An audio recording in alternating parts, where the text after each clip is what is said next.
விஜய் வந்து பேசியிருக்காரு 26 தேர்தலில் திமுக 200 தொகுதி ஜெயிக்காது மைனஸ்ல போகும்.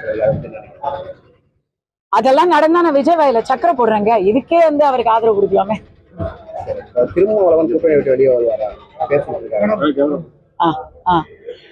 என்ன கேளுங்க. அதாவது திருமாவளவன் வந்து கூட்டணி விட்டு வெளியே வருவாரு. ஒரு நிர்பந்தத்தின் காரணமா தான் இந்த நேற்றைய நிகழ்ச்சியில் அவர் கலந்துக்கல அப்படின்னு சொல்லி விஜய் பேசியிருக்காரு. எனக்கு திருமா அவர்கள் கூட்டணியை விட்டு வெளியே வருவாரான்னு தெரியல. ஏன்னு கேட்டா அவரே வந்து இன்னைக்கு ஒரு திமுக கூட்டணி எம்பியா இருக்கிறாரு. அதனால அவர்களுக்கு ரொம்ப நாள் ஹிஸ்டரி, ரொம்ப நாளா வாக்கப்பட்டு திமுக கூட்டணியிலேயே இருக்கிறாங்க விசிகே. அவங்க வெளியே வருவாங்களான்னு தெரியல. ஆனா ஆதவ அர்ஜுனா இருக்கணும், இல்லைன்னா திருமா இருக்கணும். விசிகேல 2 பேரும் இருக்க மாட்டாங்கிறது மட்டும் நல்லா தெரியும். சரி, இப்ப உதயநிதி வந்து தரக்குறைவா விமர்சனம் பண்ணியிருக்காரு. ஆதவ அர்ஜுனாவையே அநாகரிக வார்த்தையில பேசியிருக்காரு. என்னன்னு எதுங்க? இல்ல, உதயநிதி அவர்கள் ஆதவ அர்ஜுனாவை தரக்குறைவா விமர்சிச்சிருக்காரு. அது விஜய பத்தி சொல்லியிருக்காரு. ஆமா, அவர் சினிமா செய்திகளை பாக்குறது இல்லைன்னு அவர் தன்னுடைய ரெட் ஜெயண்ட்டை பத்தி சொல்றாரோ அப்படின்னு நான்லாம் நினைச்சிட்டேன். உதயநிதி அவர்களுக்கு தரைக்குறைவா பேசுறதுங்கிறது ஒன்றும் புதுசு இல்லையே. அவர் இன்னைக்கு விஜய் சொல்லியிருக்காரு, ஆதவ அர்ஜுனாவை சொல்லியிருக்காரு. அதுக்கு முன்னாடி சனாதனத்தை சொன்னாரு, அதுக்கு முன்னாடி ரஜினியை சொன்னாரு. அவர் அடிக்கடி சொல்றது தானே, ரிப்பீட் அஃபெண்டர் அவர். விஜய் அவருக்கு வந்து தற்போது இந்த அரசியல் எதிரியா திமுக சொல்லி இப்போ அவருக்கு போயிட்டு இருக்க பாதை சரியா இருக்கு அப்படின்ற மாதிரி அவருக்கு எடுத்துக்க முயற்சி. ஆக்சுவலி அது பெரிய ஜாக்பாட். ஏன்னா திமுகவுக்கு ஆப்போசிஷன் தமிழ்நாட்டுல உதயசூரியனுக்கு எதிர் இரட்டை இலை தான் அப்படிங்கிறது தான். என்னைக்குமே 60 ஆண்டு காலமா இரட்டை இலை உதயசூரியன் அப்படிங்கிறது தான் இருந்துச்சு. அதுல இன்னும் சின்னமே வாங்கல. என்ன சின்னம் எதிராக வரப்போதும் கூட தெரியல. விஜய முன்னிறுத்தி திமுக வந்து அதிமுக உடைய வீச்சையும் அவர்களுடைய உண்மையான முகத்தையும் மறைக்கிறாங்க. இது ஒரு வியாபார தந்திரம்.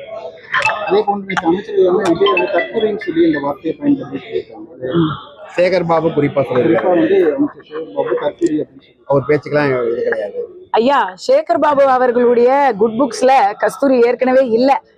என்னுடைய வரலாறு, சமீப கால வரலாறை பார்த்தீங்கன்னா அது உங்களுக்கு புரியும்.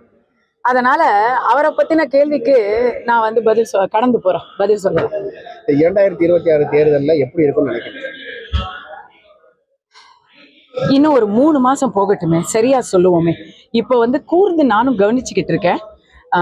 ஒண்ணு மட்டும் தெரியுது, ஒரு கட்சி கூட்டணிக்கு எதிராக அனைத்து கட்சிகளும் தனித்தனியா போராடிக்கிட்டு இருக்காங்க. இப்ப அந்த அனைத்து கட்சிகளும் ஒரு குடைக்கு கீழே வந்தா மக்களை பொறுத்த வரைக்கும் இன்னைக்கு எல்லா பிரச்சனைகளுக்குமே ஏதோ ஒரு இடத்துல ஆளுங்கட்சி காரணங்கிற மனநிலைக்கு வந்துட்டாங்க. இந்த வெள்ளம் வந்துச்சு பாருங்க, இந்த வருஷம் நான் வந்து இதை ஆதாரத்தோட சொல்றேன். என் வீட்டு ரோட்லயே நடக்குது. சமீபத்துல வந்த வெள்ளத்துல 4000 கோடிக்கு பைப்பு போட்டாங்க இல்லையா? அந்த 4000 கோடி பைப்பு வேலை செய்யல. அதுக்கு பதிலா ஆனா அடுத்த நாளே தண்ணி எல்லாம் வடிஞ்சிருச்சு. அடடா, அடுத்த நாளே தண்ணி வடிஞ்சிருச்சு. அப்போ அவங்க திட்டம் தான் காரணமான்னு பார்த்தா அது இல்ல. மூளைக்கு மூளை, ரோட்டுக்கு ரோடு, ஜெட்ராடையும் மோட்டரையும் வச்சு எல்லா தண்ணியும் பம்ப் அடிச்சு விட்டாங்க. அப்ப அதை பேசாம 4000 கோடிக்கு பம்பு மிஷினே வாங்கி போட்டுருக்கலாமேங்க. இந்த மாதிரிதான் இது வந்து ஜனங்க எல்லாருக்குமே தெரியுது. நாங்க இருக்கிற ரோட்ல நான் மட்டும்தான் இருக்கேனா? அங்க 1000 பேர் இருக்கிறாங்க அந்த ஏரியாவுல. எல்லாருக்கும் தெரியுது. எல்லாருமே வெறுப்புல இருக்காங்க. அதை மீறி திமுக ஜெயிக்கணும்னா இன்னைக்கு எல்லாரும் தனித்தனியா இருக்காங்க பாருங்க, அப்போ திமுக ஜெயிப்பாங்க. அதனால அவங்க விஜயை கொஞ்சம் அப்படி உசுப்பேத்தி விடுறது, இபிஎஸ் உசுப்பேத்தி விடுறது, அண்ணாமலை அவர்களை உசுப்பேத்தி விடுறது, இப்படி அப்படி பண்ணி டிவைட் அண்ட் ரூல் பண்ணிக்கிட்டு இருக்காங்க. சீமான் அவர்கள் ஏற்கனவே சொல்லிட்டாரு, எங்கேயும் போக மாட்டேன், நான் தனியா நிற்பேன்னு.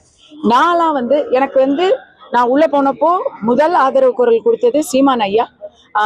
அண்ணன் சீமான் அவர்களுக்கு நான் வெளியே வந்து நான் நன்றி சொன்னேன். அந்த நன்றியோட வெளிப்பாட சொல்றேன். அவரை என்ன திட்டுனாலும் பரவாயில்ல. எல்லாரும் சேர்ந்து மக்களுடைய ஒரே ஆசை திமுகவை வெளியேற்றணுங்கிறது. அதை பண்ணிட்டு அதுக்கப்புறம் உங்களுடைய கொள்கையை பாருங்கன்னு நான்லாம் சொல்றேன்.